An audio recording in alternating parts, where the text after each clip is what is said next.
nakaraang linggo, nagsimula ang di mapigilang mga tanong tungkol sa kontrobersiyang kinasasangkutan daw ng isang celebrity couple. Iba't ibang reports sa tabloids at radyo, birada ng mga tweets sa official Twitter account ng The Buzz at mga artikulo sa blog sites ang lumutang hanggang sa tuluyan ng pangalanan ng showbiz couple, sina John Lloyd Cruz at Shaina Magdayaw. Ang sumalat na intriga, showbiz shocker, di umano, sabay na dumating sa isang ospital sina John Lloyd Cruz at Shaina Magdayaw. Isang eksenang binahira ng malisya sa mga usap-usapan.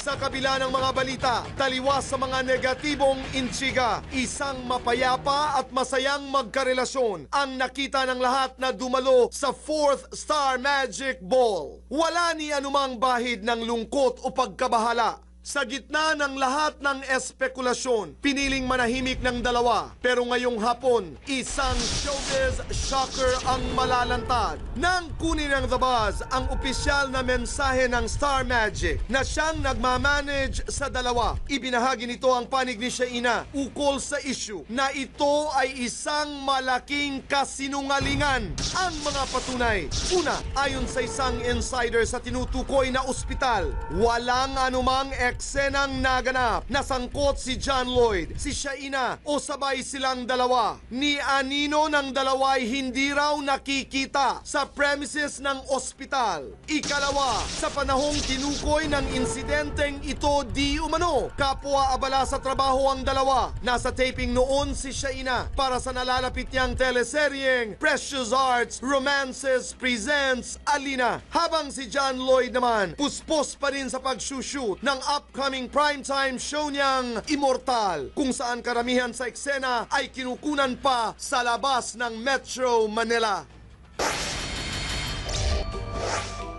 Una po mga kaibigan, nais ko lamang sabihin, bago saan mapunta ang aking mga pananalita ay hindi po totoo ang balitang ito.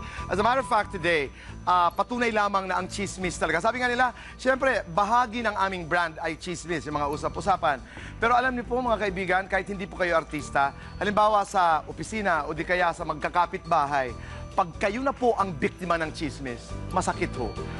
Lalo na ang ganitong klase ng chismis na may kinalaman sa napakaselan sex, dinala sa ospital. I got a text today from a friend na, boy, totoo nga ba ang balita tungkol kay Shaina John Lloyd?